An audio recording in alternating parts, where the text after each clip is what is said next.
Hey, want to hear the most annoying sound in the world?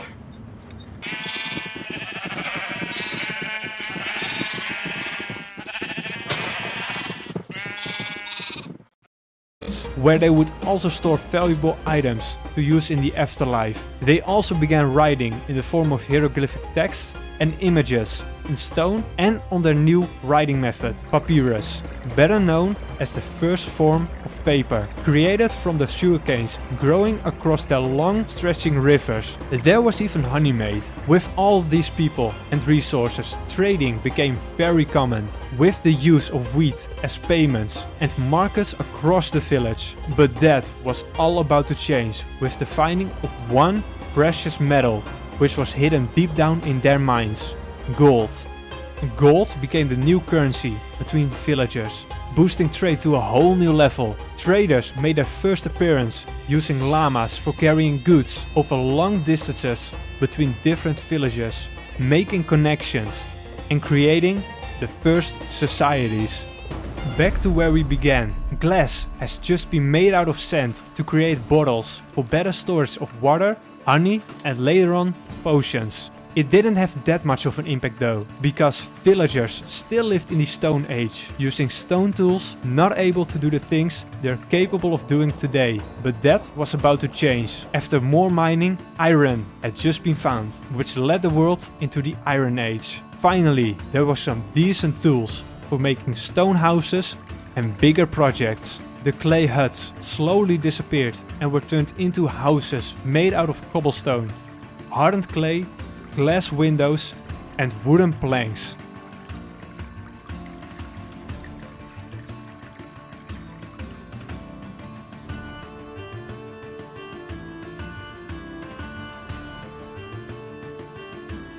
Something green and shiny had just been found in the mines. It was so beautiful. Villagers would even prefer it over gold to use it as their new currency. It was so popular that every villager started mining some emeralds for themselves or trading it with their own goods. The reason for this insane demand is unknown, but it could have something to do with the eye color of villagers, which is green as well. This made emeralds the most rare ore in Minecraft, only to be found in mountain biomes today, because villagers never went there. Oh, and they also found some blue stuff, but they didn't care that much about lapis lazuli. Meanwhile, a lot of villagers were farmers. A couple were building houses or mining, but all of these new inventions came also with a lot of new jobs. Libraries were built for education. Potion makers were trying out all sorts of recipes, and the blast furnace created blacksmiths. They even learned to build farms away from the river by creating canals besides the farmlands, making it possible to make new villages away from rivers and making it look more like the villages of today. Everything went well because there was no war, there were no thieves or crimes due to the peaceful nature of villagers. They all lived together in harmony, creating bigger communities and even bigger villages. They didn't know that one mistake would change that forever. 115 years before you spawned in the world, potion makers experimented with some new ingredients, not knowing what it would do to them. For safety, it was tested on one villager to see if it would do something useful and if there were any side effects, but it did nothing. No effects were observed physically or mentally by the potion makers and by asking the villager. There was no point of testing anymore, because they thought that nothing could go wrong. So the experiment got cancelled. But oh, how wrong they were with that. 1 year later, things began to change. Emeralds were missing. It didn't make much sense, because this never really happened before. Not all, but there were too many missing. It couldn't be a coincidence. It couldn't be the dumb fault of everyone just losing them in their houses. Was it the work of the gods? Was there anything they did wrong to deserve this? Was their greed of emeralds grown so much that they were taken from them? They didn't know, but at this point, everyone was on alert mode. Weeks went by without any traces or signs on what happened.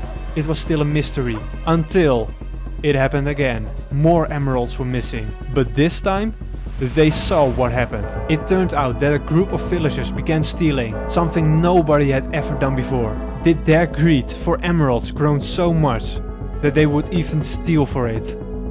The villagers didn't have a single clue on what to do next, only taking the emeralds back with a warning, locking them up, or even banning them from the village. They chose to only take back the emeralds and gave them a warning, in the hope they would learn from their mistakes. But it got worse. More villagers began stealing. It looked like this behavior was spreading across the communities like a disease. And stealing was just the beginning. Things became more and more violent. They began creating groups and started fighting. One of the villagers became so harmful, the only option would be to lock him up. And to much surprise, it was the original villager from the cancelled experiment. It turned out it wasn't the greed that had grown. It was the evil inside them that grew over time, which made them steal, and now turned to violence. This villager was exposed the longest to the disease, which made him the most dangerous. It wasn't sure if the others would become this violent, because they weren't exposed directly to the potion more than a year ago. Only time could tell. 4 years after the experiment, all chaos broke loose. Half of the villager population became involved in crimes, and signs of the disease became more clear. Their skins became paler and their